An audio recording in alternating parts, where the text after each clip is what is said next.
Welcome back to Unearthed, the show where we drag 7 brand new albums from the underground and sometimes out of it right into the light. Last week we kicked things off with a mix of black, death, doom and everything in between, and this week we're shaking it up even more. Some of you wanted variety, so you're getting it. From the crushing brutality of deathcore to the melodic edge of the mainstream hard rock, and of course, plenty of extreme metal in between. We're covering it all. Unearthed isn't about genre wars, it's about what's new, what's heavy and what deserves your ears right now. So welcome to Unearthed. Roll the intro, please.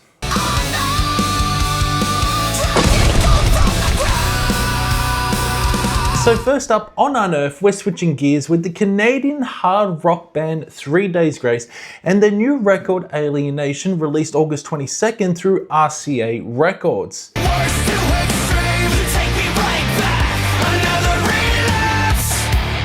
This is album number 8, I think, for the Canadian hard rock veterans, and it comes with a major twist. Adam is back after more than a decade away. The original frontman returns and shares vocal duties with Matt Walsh, giving the band a 2-singer setup for the first time in their career. That alone makes Alienation a pretty intriguing listen because it blends the old and the new versions of 3 Days Grace into something that feels both nostalgic and modern. Now, I've got history with this band. Their self-titled debut and 1X are absolute classics. Albums full of raw hooks, angst and energy that pretty much defined hard rock radio in the mid-2000s. But if I'm being honest, their more recent stuff hasn't grabbed me the same way. Records like Explosions felt polished but safe, like they'd lost a bit of that edge. Alienation doesn't reinvent their sound, but it does bring some of that spark back, in my opinion. It's fun, it's catchy, and it's a better balance between nostalgia and modern hard rock. Now let's talk about the tracks. Relapse is the big one for me. It's pure classic 3 Days Grace. The riffs lock in instantly, the chorus soars, and it feels like it could have sat comfortably next to Pain or Animal I've Become. It's easily my favorite here. Mayday is another strong cut, opening with aggression before sliding into like melodic hooks that dig in fast. Apologies deserves a shout out too. The interplay between Adam and Matt gives it weight, and the lyrics cut deep in a way that feels quite authentic. Tracks like Buried Beneath and Tell Me Why continue that formula, catchy choruses, heavy leaning riffs, and that polished radio ready finish. Of course, the album does have its safe spots. You can feel the formula repeating: verse, chorus, riff, fucking chorus, big bridge, chorus again. It's standard hard rock structure, and sometimes you wish they'd take a bigger risk musically, but that's always been part of who 3 Days Grace are. They're a band built around hooks and accessibility, and they lean into the lane with confidence here. Production-wise, it's exactly what you expect from an RCA release. Clean, fucking loud, everything in its right place. The guitars crunch, the drums hit with punch, and the vocals are balanced so you can hear both Adam's grit and Matt's smoother delivery. It might be a little too polished at times, but it suits what they're going for. Overall, Alienation is a solid record. It doesn't reach the heights of 1X on their debut, but it's far stronger than their last couple of albums. It's nostalgic without being carbon copy. It's polished without feeling lifeless. And it's got a few tracks like, again, Relapse, that are generally great 3 Days Grace songs. For me, I'm giving this a solid find.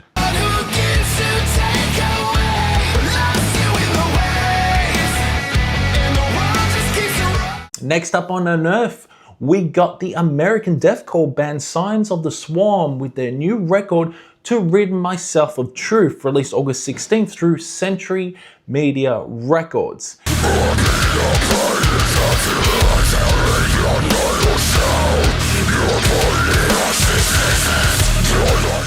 And let me tell you, this thing is absolutely brutal. From start to finish, it's a complete ear-soul grooves that punish breakdowns that feel like the ground collapsing beneath you, and vocals that are honestly disgusting in the best possible way. Now, the title track sets the tone immediately, chugging riffs, precise blast beats, and gutturals that sound inhuman. David Simonage really pushes himself here. His range is absolutely insane, moving from the abyss deep growls to the ear-piercing highs with seamless control. Tracks like Hell Must Fear Me and Natural Selection keep that intensity rolling, or stop-start chugs and tight grooves designed to rattle your chest. Scars Upon Scars adds atmosphere to the brutality, while Chariot rise in with sledgehammer riffs and a relentless pace. Now, the guest features are big highlights and easily some of the strongest moments on the record. You got Clouded Retinas featuring Will Ramos from Lorna Shore, just goes absolutely feral on that song. His piercing shrieks on top of Simonage's gutturals make it sound like a horde of demons clawing at the mix. And then Iron Sacrament with Phil Bozeman from Whitechapel brings a complete opposite energy. His guttural lows add so much weight that the breakdowns on that track feel like concrete blocks crashing down on your head, later forcing to forget and suck a zine. Keep the momentum razor sharp with tight technical riffing and relentless pacing before Creator wraps it all up like a final wrecking ball swing to the skull. Production is big on this and very modern and incredibly clean, exactly what you expect from a Century Media deathcore record. Now, the drums are tight and clicky, the guitars are thick and low, and the vocals are shoved right up in front of you. It's clean, it's heavy, and engineered to hit like a wall of sound, which fits the style perfectly. Now, here's where my main critique comes in. As crushing as this record is, a lot of breakdowns follow the same formula. You can hear the setup a mile away, everything slows down, the guitars chug, the pause hits, and then the drop. Don't get me wrong, it always hits hard, but after a while, it feels quite predictable, and that makes some sections blend together instead of standing out. Add in the fact that this album almost never lets you breathe, and while the relentlessness is impressive, it does mean you lose a bit of variety along the way. Overall though, To Rid Myself of Truth is a monstrous slab of deathcore. The vocals are phenomenal, the guest features are huge, and the grooves and breakdowns will flatten you if you let them. It doesn't reinvent the genre, and it leans too heavily on formula at times, but as a straight up heavy record, it delivers exactly what fans are looking for: heaviness, breakdowns. So for me, this one lands again as a solid find.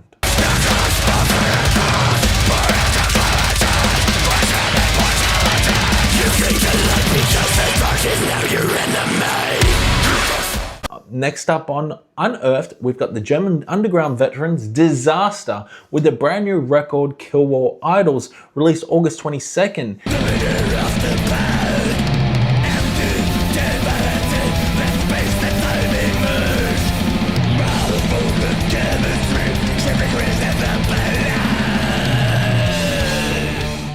Now, if you know Desaster, you know they've been at it since the late 80s, keeping that blackened thrash flame alive with pure dedication. Every album is a storm of furious riffs and venomous intent, and this one is no different. But where Kill War Idols stands out is in its emotional way. It's not just savage for the sake of savagery. There's a purpose, anger, and conviction bleeding through every song. Now, the album opens in true Desaster fashion, razor-sharp riffs, pounding drums, and those blackened vocals that feel less like singing and more like spitting venom at the world. From there, the record just doesn't let go. Like, you got great repulsive force. It's one of the strongest cuts, thrashy to its core, but coated in a blackened atmosphere that makes it feel bigger, more menacing. Now, the riffing is relentless, but what makes it stand out is the energy. It surges forward with the perfect mix of chaos and control, showing why Desaster masters at their fucking craft. Now, Towards Oblivion slows things just enough to give it a heavier, more crushing edge, layering atmosphere on top of thrash aggression. It's grim, powerful, and feels like the soundtrack to a world collapsing. Songs like Throne of Ecstasy is another absolute ripper, more frantic, chaotic, the riffs with riffs that tear into you at full speed. It's a classic black and thrash sound, straightforward, ugly and vicious, but it's done so well, it's impossible not to get caught up in it. And of course, the self-titled track, Kill All Idols, is the record's mission statement. Furious from the first second, riff after riff, slamming into the lyrics, slamming into you, and lyrics delivered with absolute fucking conviction. You can feel the band's intent to tear down false icons, pretenders, and anyone who props themselves up as untouchable. It's raw hatred put to music. Now, the guitar work across the whole album is killer, with no fucking filler, nothing overcomplicated, just riff after riff, each one hitting with precision. Now, the drumming is sharp and keeps the pace breakneck, and the vocals cut through with menace commanding every track. Production-wise, it's exactly what you want from a record like this. It's raw enough to keep that gritty, underground feel intact, but polished enough that the details don't get lost. You hear every note of the guitar, every blast, every snarl. Now, let's be honest, this is still Disaster. If you've never been into blackened thrash, this isn't going to suddenly change your fucking mind. They don't reinvent themselves here, and they don't need to. What they do is double down on what's always made them great. Pure, uncompromising aggression done with conviction. For longtime fans, this is another jewel in their discography. It's a perfect entry point into why Disaster commands so much respect in the underground. Overall, Kill All Idols is heavy, emotional, and utterly uncompromising, with tracks like Great Repulsive Force, Towards Oblivion, Throne of Ecstasy, and the venomous title track. It's loaded with riffs and rage that never let up. On the Unearthed Scale, it's an unearthed gem. Moving on.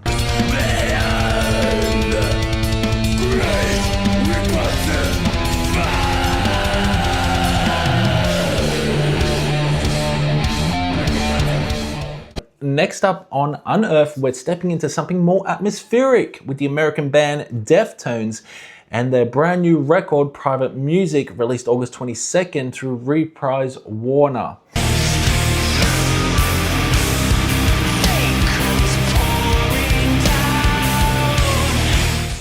Now, this is their 10th studio album, their first in 5 years, and it sees touring bassist Fred Sablin officially step in as a full-time contributor.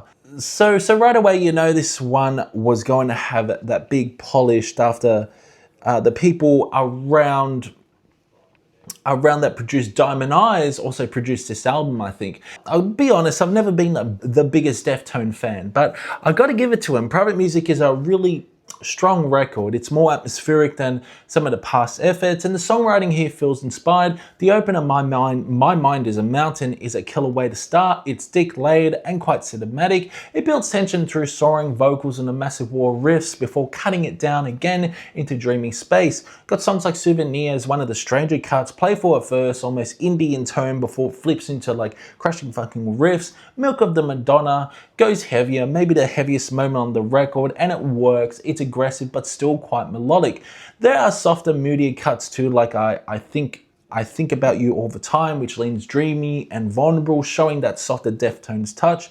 Infinite Source blends dream pop textures into like heavier metal edges, balancing beauty almost seamlessly, and then Closer, Departing the Body is quite a slow cinematic build. Chino starts whisper soft, then the track grows into a huge overwhelming finale. The positives for me are the atmosphere and the production are spot on here. It's lush, layered and powerful. The balance between heavy riffs and softer dreamlike sections is handled very well, and it feels like they've learned how to stretch their sound without losing themselves. Now, the songwriting has real intent this time. It's not just mood for mood's sake. There's weight behind the tracks. To me, I think this album is quite good, and it's better than Ohms. And Chino's vocals remain iconic, shifting from haunting whispers to piercing screams with ease. The negatives for me is some songs definitely feel like they're treading familiar ground, of course. If you've been listening to Deftones for years, parts of Private Music might feel like a rehash of ideas obvious. They've already nailed on White Pony or even Diamond Eyes. A couple of songs also drift a bit too far into atmosphere without much payoff, dragging the pacing. It's not enough to sink the album, but it does stop it from reaching the true classic status. Overall, Private Music is a strong addition to Deftones' catalogue. It's moody, atmospheric, powerful, modern Deftones. To me, it doesn't break new ground, but it proves the band can still deliver emotional weight and sonic punch 2 decades into the career. On the 2 or 3 decades in the career, on the Unearthed Scale, it gets a unearthed gem. So go check it out if you like Deftones. Up on Unearthed, we've got the US band Innumerable Forms with their new album Pain Effulgence, released August 22nd through Profound Law Records.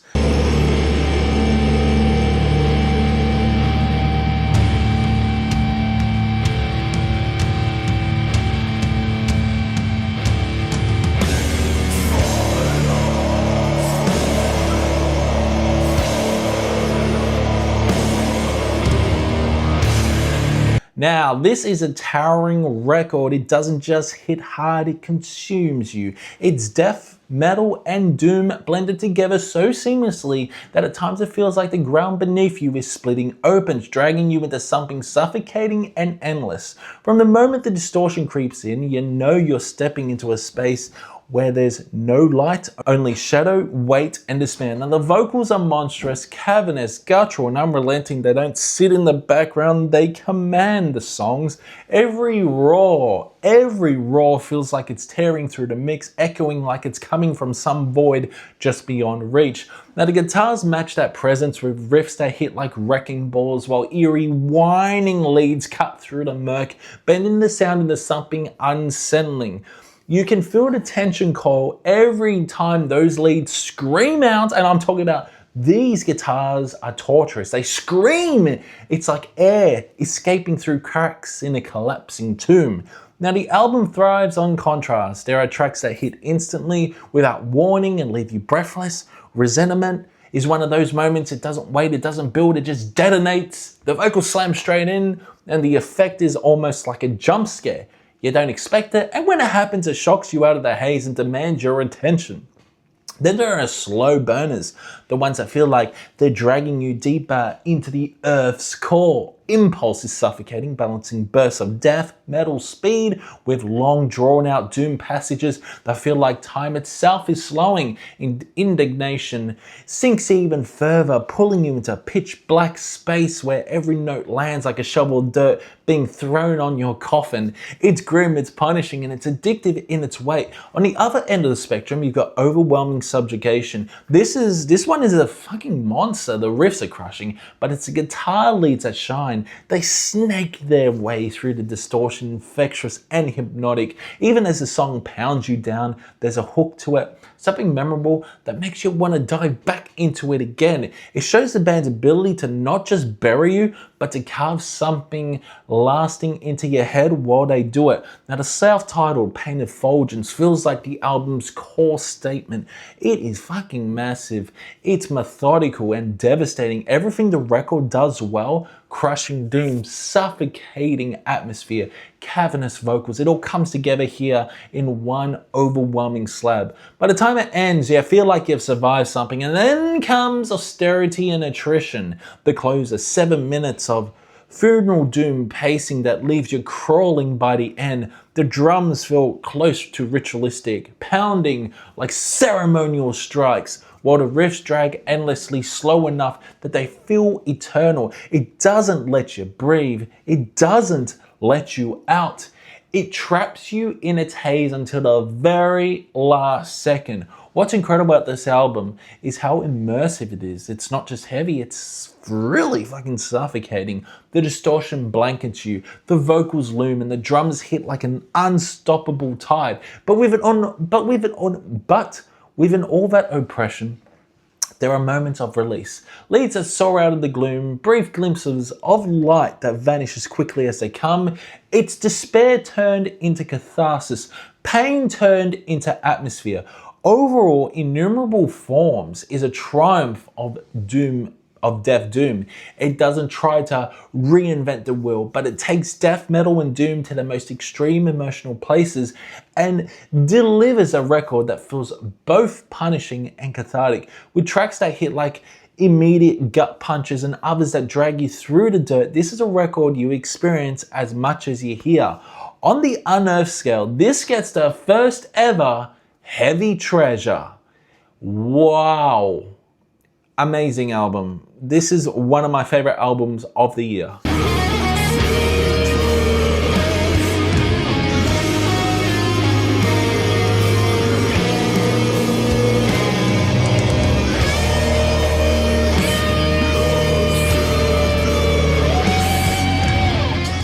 Next up on Unearthed, we've got the US band Vicious Rumors and their new album, The Devil's Asylum, released August 29th through SPV and Steam Hammer Productions.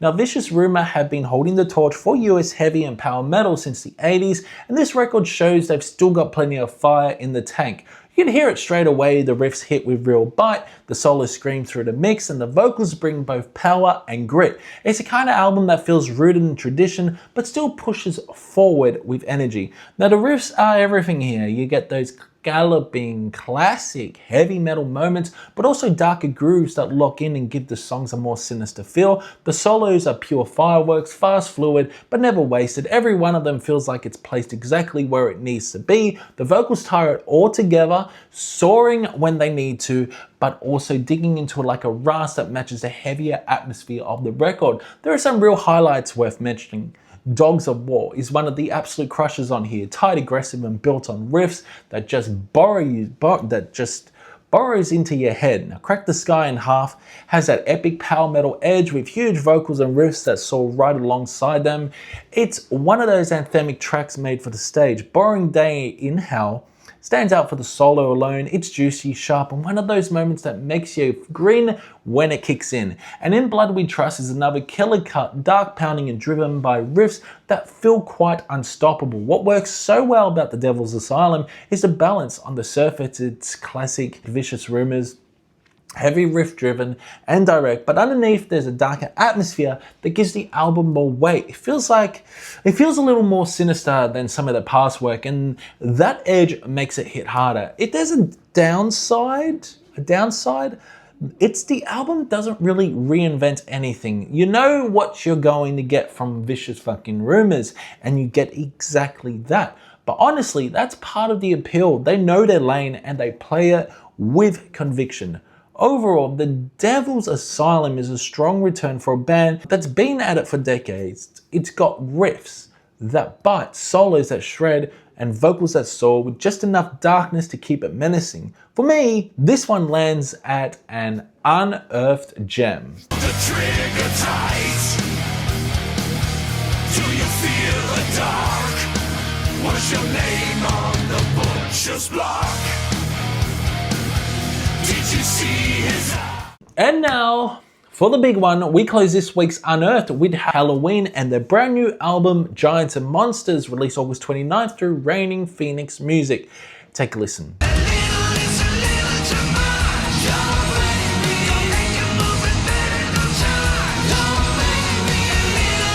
Helloween are the giants of power metal. They've carried this genre on their backs since the 80s. 4 decades in, countless fucking albums, ups and downs, reinventions, and still they stand tall. With a full Pumpkins United lineup, Kiske, Darius, Hansen, Wyckoff, Grosskopf, Gerstner, and Lobel, you get a band that isn't just celebrating its past, but writing its future. This is their second outing with everyone back together, and it feels so fucking electric.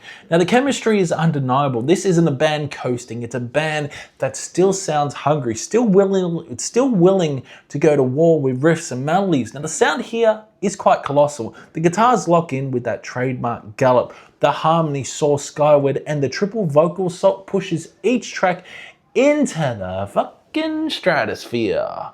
It's everything you want from Helloween. It really is. Speed, melody, drum, and those huge choruses that demand fists in the air. Giants on the Run kicks the doors wide open, fast, triumphant, stacked with harmonies, the kind of opener that tells you immediately Helloween still mean business. Savior the World follows like a rocket, urgent, epic, and one of those songs where the chorus just sends chill down your spine. Then there's A Little Is a Little Too Much. What a banger. This is classic Helloween through and through. A little is a little too much. Oh my god. Catchy, hook driven, with riffs and melodies that lodge in your head for days. It's one of those tracks that reminds you exactly why this band are legends. We Can Be Gods stomps in with darker, heavier grit. The riffs hit harder, the tone is more menacing, but the melody's still there, giving it that unmistakable Helloween shine. Into the Sun is lean and razor sharp, no fluff, no fucking around, just melancholic and riffs, nearly operatic in some parts, slicing through the mix. Classic Helloween, absolute classic ballady Helloween. This Is Tokyo is all about energy, built for the stage, built for the crowd, with chorus that you can already hear 100,000 people screaming back at them. Then you got Universe, Gravity for Hearts, big cinematic swelling with atmosphere, stretches out, slows down just enough to pull you into something more expansive. Hand of God drags you back into the fight with firepower riffs and a driving pulse before Under the Moonlight shifts the mood again, melodic, brighter, almost glowing, giving the record breathing space while keeping the heartbeat strong. And finally the closer, Majestic. 8 minutes of pure power metal fucking glory. This isn't just a song, it's a curtain call. You've got the three vocalists trading lines like it's a conversation between gods. The guitars weaving harmonies that climb higher and higher, and by the time it crescendos, it feels like you've been on a full journey. It's cinematic, it's emotional, it's larger than life, and when it ends, you just don't want to hear it again. You want to start the entire album from the top. That's what makes Giants and Monsters so damn special. It's proof that the Pumpkins United era isn't nostalgia. It's not a victory lap. It's a future of Helloween. Their 2021 self-titled was Once in a Lifetime spark, a rebirth. And while I don't think Giants and Monsters quite hit that same historic peak, it's right up there with their strongest modern work. It shows a band with nothing left to prove, but still stepping up to prove it anyway. On the Unearthed Scale, and giving Giants and Monsters an unearthed gem, it might not be their magnum opus, but it's towering, it's triumphant, and it shows that the giants of power metal are still alive, still roaring, and still unstoppable. And as a finale for this week's Unearthed, I couldn't ask for a better way to close the show. This is